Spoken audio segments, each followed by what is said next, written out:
الرحمن نام پہلے ہی لفظ کو اس سورہ کا نام قرار دیا گیا ہے۔ اس کا مطلب یہ ہے کہ یہ وہ سورت ہے جو لفظ الرحمن سے شروع ہوتی ہے، تاہم اس نام کو سورت کے مضمون سے بھی گہری مناسبت ہے، کیونکہ اس میں شروع سے آخر تک اللہ تعالی کی صفت رحمت کے مظاہر و ثمرات کا ذکر فرمایا گیا ہے۔ زمانہ نزول، علماء تفسیر بالعموم اس سورت کو مکی قرار دیتے ہیں، اگرچہ بعض روایات میں حضرت عبداللہ بن عباس اور اکرمہ اور قتادہ سے یہ قول منقول ہے کہ یہ سورہ مدنی ہے، لیکن اول تو انہی بزرگوں سے بعض دوسری روایات اس کے خلاف بھی منقول ہوئی ہیں۔ دوسرے، اس کا مضمون مدنی صورتوں کی بنسبت مکی صورتوں سے زیادہ مشابہ ہے، بلکہ اپنے مضمون کے لحاظ سے یہ مکہ کے بھی ابتدائی دور کی معلوم ہوتی ہے، اور مزید برآں متعدد معتبر روایات سے اس امر کا ثبوت ملتا ہے کہ یہ مکہ معظمہ ہی میں ہجرت سے کئی سال قبل نازل ہوئی تھی۔ مسند احمد میں حضرت اسماء بنت ابی بکر رضی اللہ عنہما کی روایت ہے کہ میں نے رسول اللہ صلی اللہ علیہ وسلم کو حرم میں خانہ کعبہ کے اس گوشے کی طرف رخ کر کے نماز پڑھتے دیکھا جس میں حجر اسود نصب ہے۔ یہ اس زمانے کی بات ہے جب ابھی فصدا بما تؤمروا، جس چیز کا تمہیں حکم دیا جا رہا ہے اسے ہانکے پکارے کہہ دو کا فرمان الہی نازل نہیں ہوا تھا۔ مشرکین اس نماز میں آپ کی زبان سے فَبِأَيِّ آلَاءِ رَبِّكُمَا تُكَذِّبَانِ کے الفاظ سن رہے تھے۔ اس سے معلوم ہوا کہ یہ سورت سورہ ہجر سے پہلے نازل ہو چکی تھی۔ البزار ابن جریر ابن المنذر، دار قطنی فی الافراد ابن مردویہ اور الخطیب فی التاریخ نے حضرت عبداللہ بن عمر سے یہ روایت نقل کی ہے کہ ایک مرتبہ رسول اللہ صلی اللہ علیہ وسلم نے سورہ رحمان خود تلاوت فرمائی یا آپ کے سامنے یہ سورہ پڑھی گئی۔ پھر آپ نے لوگوں سے فرمایا کہ کیا وجہ ہے کہ میں تم سے ویسا اچھا جواب نہیں سن رہا ہوں جیسا جنوں نے اپنے رب کو دیا تھا۔ لوگوں نے عرض کیا کہ وہ کیا جواب تھا؟ آپ نے فرمایا، جب میں اللہ تعالیٰ کا ارشاد فَبِأَيِّ آلَاءِ رَبِّكُمَا تُكَذِّبَانِ پڑھتا تو جن اس کے جواب میں کہتے جاتے تھے کہ لا بِشَيْءٍ مِّن نِعْمَتِ رَبِّنَا نُكَذِّبُ، ہم اپنے رب کی کسی نعمت کو نہیں جھٹلاتے۔ اسی سے ملتا جلتا مضمون ترمذی، حاکم، حافظ ابو بکر بزار نے حضرت جابر بن عبداللہ سے نقل کیا ہے۔ ان کی روایت میں یہ الفاظ ہیں کہ جب لوگ سورہ رحمان کو سن کر خاموش رہے تو حضور نے فرمایا کہ یعنی میں نے یہ سورہ اس رات جنوں کو سنائی تھی جس میں وہ قرآن سننے کے لیے جمع ہوئے تھے، وہ اس کا جواب تم سے بہتر دے رہے تھے۔ جب میں اللہ تعالیٰ کے اس ارشاد پر پہنچتا تھا کہ اے جن و انس، تم اپنے رب کی کن کن نعمتوں کو جھٹلاؤ گے، تو وہ اس کے جواب میں کہتے تھے کہ اے ہمارے پروردگار، ہم تیری کسی نعمت کو نہیں جھٹلاتے، حمد تیرے ہی لیے ہے۔ اس روایت سے معلوم ہوا کہ سورہ احقاف آیات 29 سے 32 میں رسول اللہ صلی اللہ علیہ وسلم کی زبان مبارک سے جنوں کے قرآن سننے کا جو واقعہ بیان کیا گیا ہے، اس موقع پر حضور نماز میں سورہ رحمان کی تلاوت فرما رہے تھے۔ یہ 10 نبوی کا واقعہ ہے جب آپ سفر طائف سے واپسی پر نخلا میں کچھ مدت ٹھہرے تھے۔ اگرچہ بعض دوسری روایات میں یہ بیان کیا گیا ہے کہ اس موقع پر رسول اللہ صلی اللہ علیہ وسلم کو یہ معلوم نہ تھا کہ جن آپ سے قرآن سن رہے ہیں، بلکہ بعد میں اللہ تعالیٰ نے آپ کو یہ خبر دی کہ وہ آپ کی تلاوت سن رہے تھے۔ لیکن یہ بات بعید از قیاس نہیں ہے کہ جس طرح اللہ تعالیٰ نے حضور کو جنوں کی سماعت قرآن پر مطلع فرمایا تھا، اسی طرح اللہ تعالیٰ ہی نے آپ کو یہ اطلاع بھی دے دی ہو کہ سورہ رحمان سنتے وقت وہ اس کا کیا جواب دیتے جا رہے تھے۔ ان روایات سے تو صرف اسی قدر معلوم ہوتا ہے کہ سورہ رحمان سورہ ہجر اور سورہ احقاف سے پہلے نازل ہو چکی تھی۔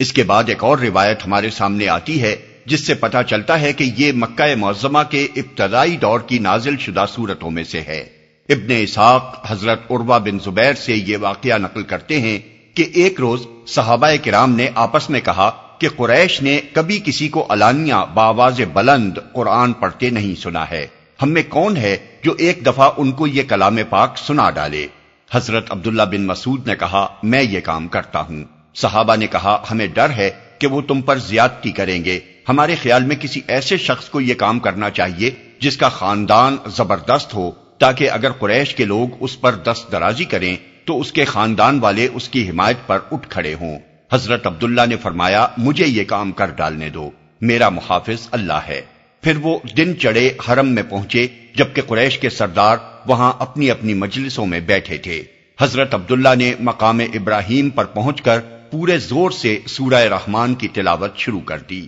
قریش کے لوگ پہلے تو سوچتے رہے کہ عبداللہ کیا کہہ رہے ہیں، پھر جب انہیں پتا چلا کہ یہ وہ کلام ہے جسے محمد صلی اللہ علیہ وسلم خدا کے کلام کی حیثیت سے پیش کرتے ہیں، تو وہ ان پر ٹوٹ پڑے اور ان کے منہ پر تھپڑ مارنے لگے، مگر حضرت عبداللہ نے پرواہ نہ کی، پٹتے جاتے تھے اور پڑھتے جاتے تھے۔ جب تک ان کے دم میں دم رہا قرآن سنائے چلے گئے۔ آخر کار جب وہ اپنا سوجا ہوا منہ لے کر پلٹے تو ساتھیوں نے کہا، ہمیں اسی چیز کا ڈر تھا۔ انہوں نے جواب دیا کہ آج سے بڑھ کر یہ خدا کے دشمن میرے لیے کبھی ہلکے نہ تھے، تم کہو تو کل پھر انہیں قرآن سناؤں۔ سب نے کہا، بس اتنا ہی کافی ہے، جو کچھ وہ نہیں سننا چاہتے تھے وہ تم نے انہیں سنا دیا۔ موضوع اور مضمون۔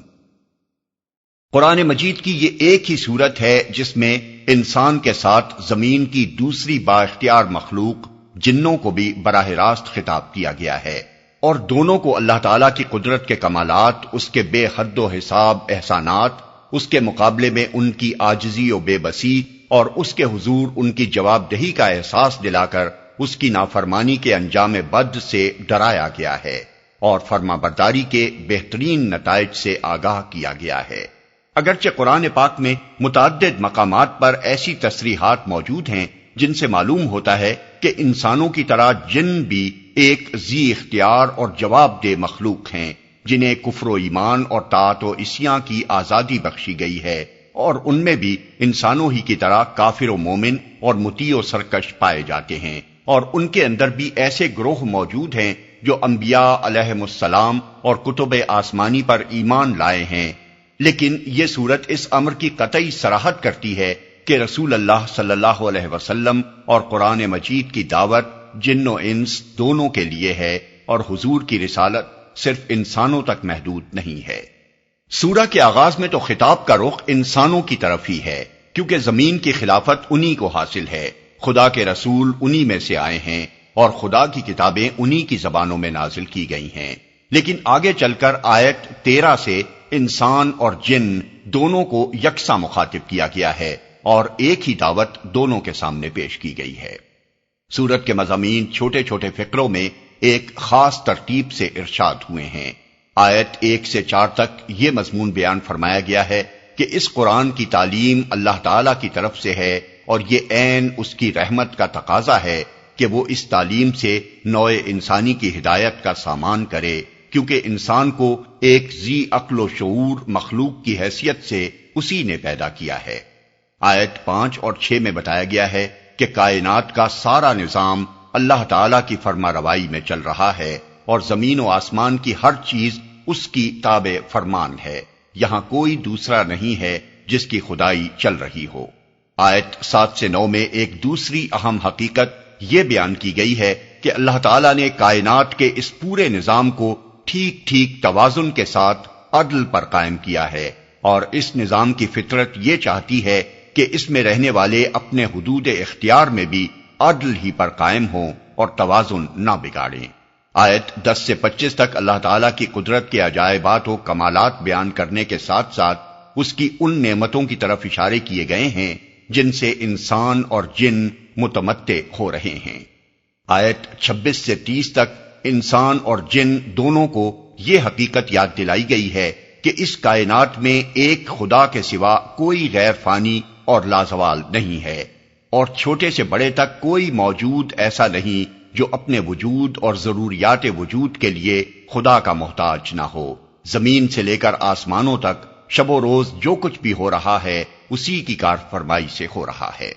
آیت 31 سے 36 تک ان دونوں گروہوں کو خبردار کیا گیا ہے کہ ان قریب وہ وقت آنے والا ہے جب تم سے باز پرس کی جائے گی، اس باز پرس سے بچ کر تم کہیں نہیں جا سکتے، خدا کی خدائی تمہیں ہر طرف سے گھیرے ہوئے ہے۔ اس سے نکل کر بھاگ جانا تمہارے بس میں نہیں ہے، اگر تم اس گھمنڈ میں مبتلا ہو کہ اس سے بھاگ سکتے ہو تو بھاگ دیکھو۔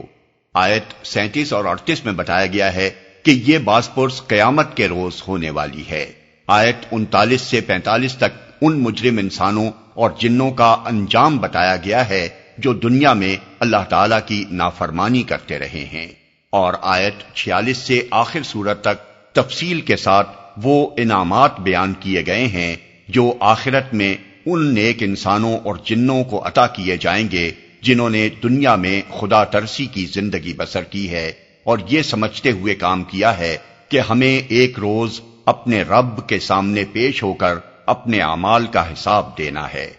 یہ پوری تقریر خطابت کی زبان میں ہے، ایک پرجوش اور نہایت بلیغ خطبہ ہے جس کے دوران میں اللہ تعالیٰ کی قدرت کے ایک ایک عجوبے اور اس کی عطا کردہ نعمتوں میں سے ایک ایک نعمت اور اس کی سلطانی و قہاری کے مظاہر میں سے ایک ایک مظہر اور اس کی جزا و سزا کی تفصیلات میں سے ایک ایک چیز کو بیان کر کے بار بار جن و انس سے سوال کیا گیا ہے کہ فَبِأَيِّ آلَاءِ رَبِّكُمَا تُكَذِّبَانِ۔ آگے چل کر ہم اس کی وضاحت کریں گے کہ آلاء ایک وسیع المانی لفظ ہے جس کو اس خطبے میں مختلف مواقع پر مختلف معنوں میں استعمال کیا گیا ہے، اور جن و انس سے یہ سوال ہر جگہ موقع و محل کے لحاظ سے اپنا ایک خاص مفہوم رکھتا ہے۔